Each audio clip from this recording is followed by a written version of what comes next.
আসসালামু আলাইকুম। আমি সুলতানা রাজিয়া, সহকারী শিক্ষক, engineering university girls school and college. ষষ্ঠ শ্রেণীর শিক্ষার্থীরা অনলাইন ক্লাসে তোমাদেরকে স্বাগত।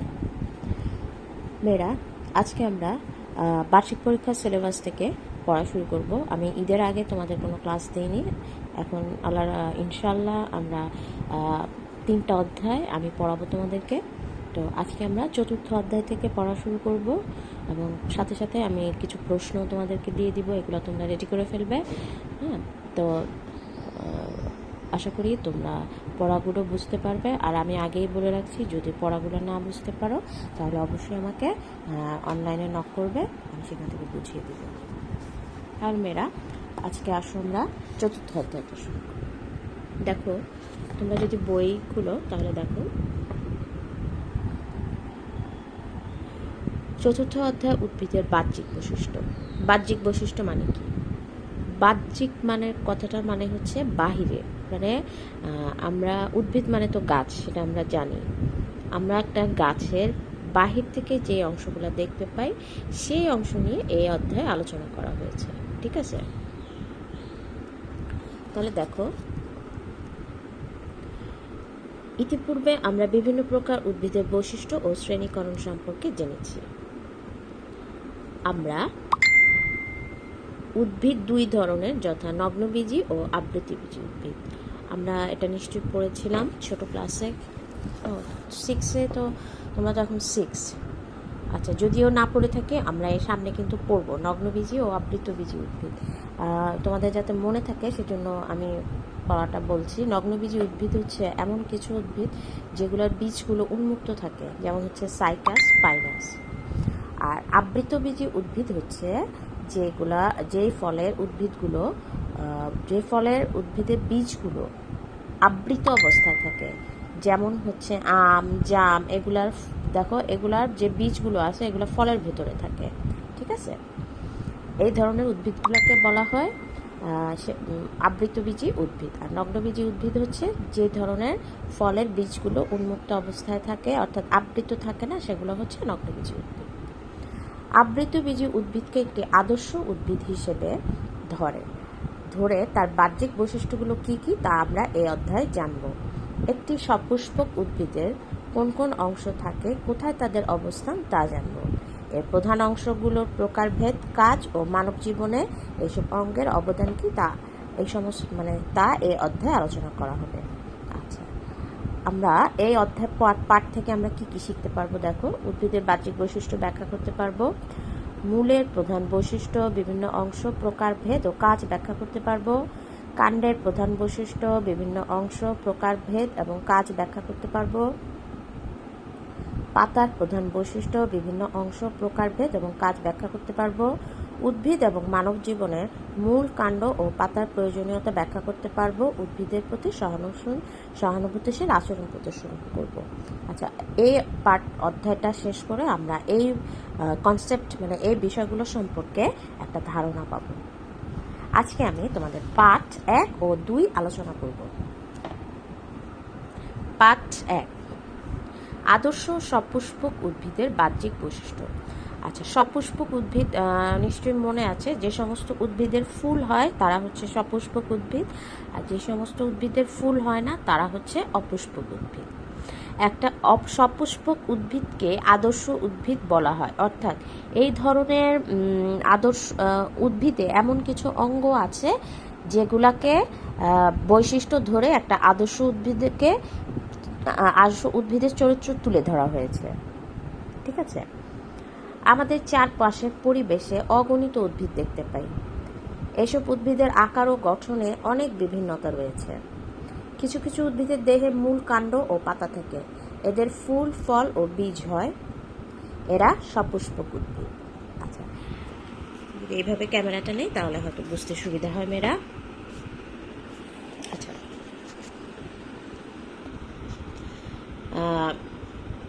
আচ্ছা, এই যে আমরা পড়লাম যে মূল, কাণ্ড ও পাতা থাকে, ফুল, ফল ও বীজ হয়, এরাই হচ্ছে আদর্শ উদ্ভিদ এবং সপুষ্পক উদ্ভিদ। যেমন আম, জাম, ছোলা, লাউ, ধান, গম ইত্যাদি। ধান, গম, ঘাস একবীজপত্রী ও আম, কাঁঠাল, সরিষা, মরিচ, দ্বিবীজপত্রী, সপুষ্পক উদ্ভিদ। আচ্ছা, একবীজপত্রী আর দ্বিবীজপত্রী উদ্ভিদ বলতে আমরা কি বুঝি? যে সমস্ত উদ্ভিদের বীজগুলা সমান ভাগে ভাগ করা যায় না, দুই ভাগে, সেগুলো হচ্ছে একবীজপত্রী। আর দ্বিবীজপত্রী হচ্ছে যে উদ্ভিদের বীজগুলোকে তুমি সমান দুই ভাগে ভাগ করতে পারবা। ঠিক আছে। আবৃতবীজী সপুষ্পক উদ্ভিদকে আদর্শ উদ্ভিদ বলা হয়, কারণ এরা সর্বোন্নত উদ্ভিদ। সর্বোন্নত উদ্ভিদ বলতে এই সমস্ত উদ্ভিদে বিভিন্ন অঙ্গের উদ্ভিদে যে সমস্ত অঙ্গ থাকা দরকার ঠিক সেই সমস্ত অঙ্গগুলো বিকশিত হয়েছে। আচ্ছা, এবার আসো একটি আদর্শ সপুষ্পক উদ্ভিদের বিভিন্ন অংশ। একটি আদর্শ সপুষ্পক উদ্ভিদকে মূল, কাণ্ড, পাতা, ফুল, ফল প্রভৃতি অংশে বিভক্ত করা যায়। আচ্ছা, এবার আসো আমরা এই অঙ্গগুলোর বিবরণগুলো পড়ব। প্রথমে আসো বিটপ। এই শব্দটা কিন্তু তোমাদের কাছে নতুন। ঠিক আছে। বিটপ কাকে বলে? উদ্ভিদের যে অংশগুলো মাটির উপরে থাকে তাদের একত্রে বিটপ বলে। দেখো এইখানে একটা উদ্ভিদের চিত্র দেয়া আছে, এটা একটা মরিচ গাছ। দেখো, যে অংশগুলো মাটির উপরে থাকে, তোমরা নিশ্চয়ই বুঝতে পারছো যে ঠিক এই পর্যন্ত হচ্ছে মাটির উপরে থাকে, এখান থেকে এই পর্যন্ত হচ্ছে মাটির উপরে থাকে। তাহলে এখান থেকে এই পর্যন্ত অংশটা হচ্ছে বিটপ। এই যে এটা কিন্তু মূল, এই মূল কিন্তু বিটপের অংশ না। আমরা পড়াতেই সেটা পাবো। দেখো, বিটপে কাণ্ড, পাতা, ফুল ও ফল থাকে। এই যে কাণ্ড, পাতা, ফুল আর ফল আছে, মূল কিন্তু নাই। কাণ্ডে পর্ব, পর্বমধ্য ও শীর্ষমুকুল থাকে। আমরা কাণ্ডে এই জিনিসগুলা, আমরা যখন কাণ্ড পড়ব তখন এই জিনিসগুলো আরো ক্লিয়ার হয়ে যাবে। তো কাণ্ডে কি কি থাকে? পর্ব, পর্বমধ্য, শীর্ষমুকুল। কাণ্ড কোনটা? এই যে গাছের এই অংশটা হচ্ছে গাছের শরীরটাই হচ্ছে কাণ্ড। ফুলগুলো পাতার কক্ষে উৎপন্ন হয়। এই যে পাতা যে আছে, এই যে পাতা এই যে এইখানে যে থাকে এই জিনিসটা, এটা হচ্ছে কক্ষ। এখানে ফুলগুলো উৎপন্ন হয়। ফুলে কি কি আছে? বৃতি, দল, পুংকেশর ও গর্ভাশয় থাকে। এই কথাগুলোর সাথে পাশের মুখ পরিচিত মরিচ গাছের চিত্র মিলিয়ে দেখি, এই জিনিসগুলো আমার এখানে দেখতে বলা হয়েছে। আচ্ছা, এবার আসো কাণ্ড। এই জিনিসটা কাণ্ড। প্রধান মূলের সাথে লাগানো মাটির উপরের উদ্ভিদের অংশটি হচ্ছে কাণ্ড। এই যে প্রধান মূল, এটার সাথে লাগানো মাটির উপরের অংশটাই হচ্ছে কাণ্ড। কাণ্ডের গায়ে পর্ব ও পর্বমধ্য থাকে। পর্ব থেকে পাতা উৎপন্ন হয়। কাণ্ড পাতা ও শাখা প্রশাখার ভার বহন করে। কাণ্ডের মধ্যে কিন্তু এই যে শাখায় প্রশাখা আছে, পাতাগুলো আছে। তারপর আসো পাতা। শাখা প্রশাখার গায়ে চ্যাপ্টা সৃষ্ট চ্যাপ্টা সবুজ অঙ্গটি পাতা বা পত্র। পাতায় খাদ্য তৈরি হয়। পাতায় যে খাদ্য তৈরি হয় সেটা কিন্তু আমরা জানি, সংশ্লেষণের মাধ্যমে পাতায় খাদ্য তৈরি হয়। আর এই যে চ্যাপ্টা সবুজ অঙ্গটা হচ্ছে পাতা। এবার হচ্ছে ফুল। পত্র কক্ষে সাদা রঙের ছোট ছোট ফুল হয়। এই জায়গাটায় সাদা রঙের ফুল এখানে বলা হয়েছে মরিচ গাছে। বিভিন্ন উদ্ভিদে বিভিন্ন রঙের ফুল হয়। এই ফুল থেকে ফল অর্থাৎ মরিচ হয়। ঠিক আছে। আচ্ছা, এবার আসো ফল। ফুল বুড়ো হয়ে ঝরে যায়। ফুল কিন্তু সবসময় কন্টিনিউয়াস তোমার গাছে থাকে না, এটা এক সময় ঝরে যায়। ঝরা ফুলের গোড়ায় ফুলের যে অংশটি থেকে যায় তা বড় হয়ে ফল সৃষ্টি হয়। গর্ভাশয় বড় হয়ে ফলে পরিণত হয়। মরিচ গাছে ফলই মরিচ। এবারে আসো মূল। এই যে মূল। উদ্ভিদের পর্ব, পর্বমধ্য ও অগ্রমুকুলবিহীন অংশই হচ্ছে মূল। আচ্ছা, পর্ব, পর্বমধ্য, অগ্রমুকুল আমরা এটা কোথায় দেখেছি? আমরা কিন্তু এটা কাণ্ডে দেখেছি, কিন্তু এই জিনিসগুলা কি মূলে নেই। সাধারণ মানুষ মনে করে উদ্ভিদদের মাটির নিচের অংশই হচ্ছে মূল। অধিকাংশ ক্ষেত্রে বক্তব্য সত্য হলে বিশেষ ক্ষেত্রে সত্য, তবে বিশেষ ক্ষেত্রে কাণ্ড, পত্র, ফুল ও ফল মাটির নিচে জন্মে। আচ্ছা, আমরা কিন্তু দেখছি যে কাণ্ড, পত্র, ফুল, ফল এগুলা হচ্ছে মাটির নিচে জন্মে, মাটির উপরে জন্মে। কিন্তু বিশেষ বিশেষ ক্ষেত্রে দেখা যাচ্ছে কাণ্ড, পাতা এগুলা কিন্তু মাটির নিচে জন্মাচ্ছে মূলের মতো। যেমন হচ্ছে আদা, হলুদ, পেঁয়াজ। আমরা যখন উপরের ক্লাসে উঠবা তখন তোমরা এ ব্যাপারে আরো বিস্তারিত জানতে পারবা যে কোন মূলগুলো মাটির উপরে, কোন কাণ্ড মাটির নিচে এগুলা জন্মায়। সাধারণত মূল ভ্রূণমূল হতে উৎপন্ন হয়। মূলে পাতা, ফুল ও ফল হয় না। সাধারণত মূল নিম্নগামী। নিম্নগামী মানে হচ্ছে নিচের দিকে। ভ্রূণমূলটি বৃদ্ধি পেয়ে প্রধান মূল গঠন করে। আচ্ছা, আমরা এটা মূলের গঠনের সময় আমরা পড়ব। প্রধান মূল থেকে শাখামূল, শাখামূল থেকে প্রশাখামূল উৎপন্ন হয়। আচ্ছা, আমরা যে এতটুকু পড়লাম, এখানে আমরা কি কি নতুন শব্দ পেলাম? সপুষ্প, বিটপ, কাণ্ড, পর্ব, পর্বমধ্য ও ভ্রূণমূল। আচ্ছা, পাঠ 1-এ আমরা সপুষ্পক উদ্ভিদের বিভিন্ন অংশগুলো পড়লাম। এবারে আমরা আসবো পাঠ 2। মেয়েরা এই চিত্রটা যে আছে, এটা একটা সপুষ্পক উদ্ভিদের চিত্র। তোমরা এই চিত্রটা শিখে ফেলবে। হ্যাঁ, চিত্র সোজা গাছ সবাই আঁকতে পারো। গাছ, একটা ছোট রকম গাছ আঁকে, সেখানে তোমরা এই জিনিসগুলো চিহ্নিত করে দিবে। এবার আসো পাঠ 2। একটি আদর্শ মূলের বিভিন্ন অংশ। মেরে দেখো, এখানে একটা আদর্শ মূলের ছবি দেওয়া আছে। এই ছবিটাকে তোমাদেরকে আঁকা শিখতে হবে। দেখো, ছবিতে দেয়া আছে, প্রথমে দেয়া আছে স্থায়ী অঞ্চল, তারপরে আছে মূলরম অঞ্চল, বর্ধিষ্ণু অঞ্চল, মূলত্র অঞ্চল। এখন আমরা এগুলো সম্পর্কে একটু পড়ব। মূলকে কয়েকটি অংশে ভাগ করা যায়।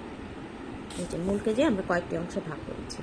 এই শেষ প্রান্তের টুপির মতো অংশটি হলো মূল টুপি বা মূলত্র। দেখো, শেষ প্রান্তে যে টুপির মতো অংশটাকে বলা হচ্ছে মূল টুপি বা মূলত্র অঞ্চল। এটা কাজ কি? আঘাত থেকে মূলকে রক্ষা করাই হচ্ছে এটা কাজ। মানে বিভিন্ন মাটির নিচেও যে যদি কোনো আঘাত থেকে রক্ষা পাওয়ার জন্য এই অঞ্চলটা গঠিত হয়েছে। এরপরে হচ্ছে এর পেছনের মসৃণ অংশটি হচ্ছে বর্ধিষ্ণু অঞ্চল। এই যে পেছনে যে মসৃণ অংশটা, এটা হচ্ছে বর্ধিষ্ণু অঞ্চল।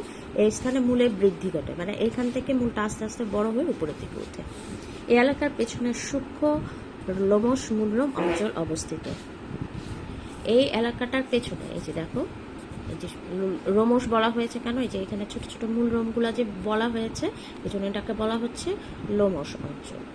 আচ্ছা, মূলরম দিয়ে উদ্ভিদ পানি শোষণ করে। আমরা জানি যে উদ্ভিদ মূল দিয়ে পানি শোষণ করে, প্রয়োজনীয় খনিজ লবণ আহরণ করে।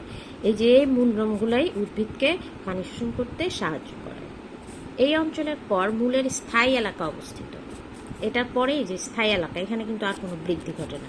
এরপর থেকে তোমার কাণ্ড। স্থায়ী অঞ্চল থেকে মূলের শাখা ও প্রশাখা সৃষ্টি হয়। আচ্ছা, দেখো, এই যে শাখা প্রশাখা মূলগুলা সৃষ্টি হয়েছে। আচ্ছা, এখানে আমরা কি নতুন শব্দ পেলাম? মূলরম, মূলটুপি ও মূলত্র। মেয়েরা, আমরা পাঠ 1-2 থেকে 2টা চিত্র পেলাম। অবশ্যই তোমাদেরকে এই চিত্রটা শিখতে হবে। আর একটা হচ্ছে আদর্শ সপুষ্পক উদ্ভিদের একটা চিত্র তোমাদেরকে শিখতে হবে। হ্যাঁ, তোমাদের পরীক্ষায় প্রশ্ন আসতে পারে যে একটি সপুষ্পক উদ্ভিদের চিত্র আঁকো। আর মূলের চিত্র তো মনে করো প্রায় তোমাদের এই চিত্রটা কিন্তু আসে। এখন এটা নির্দেশনা দিয়ে শিখতে হবে। আচ্ছা, পাঠ 1 ও 2 থেকে আমরা যে ছোট ছোট সংজ্ঞাগুলো শিখব, দেখো, এগুলো হচ্ছে সংজ্ঞা। সপুষ্পক উদ্ভিদ, অপুষ্পক উদ্ভিদ, নগ্নবীজী উদ্ভিদ, আবৃতবীজী উদ্ভিদ, বিটপ, কাণ্ড, পাতা, ফুল, ফল, মূলটুপি, মূলরম, স্থায়ী অঞ্চল। আমরা দেখো, এখানে দেখো, আমি এখানে কাজ লিখেছি। মূলটুপি আসতে পারে যে মূলটুপি কি, মূলরম কি বা স্থায়ী অঞ্চল কি, এদের একটা করে কাজ লেখো। এখানে বইতে কিন্তু তোমাদের কাজগুলা লেখা আছে। তোমরা কাজ সহ এই সংজ্ঞাগুলো অবশ্যই শিখে ফেলবে। এটা তোমাদেরকে হোমওয়ার্ক রইল। ঠিক আছে মেয়েরা? তাহলে আজকে এই পর্যন্তই। আমরা নেক্সট ক্লাসে অন্যান্য পাঠগুলো পড়ব। ততদিন তোমরা ভালো থাকো, সুস্থ থাকো। খোদা হাফেজ।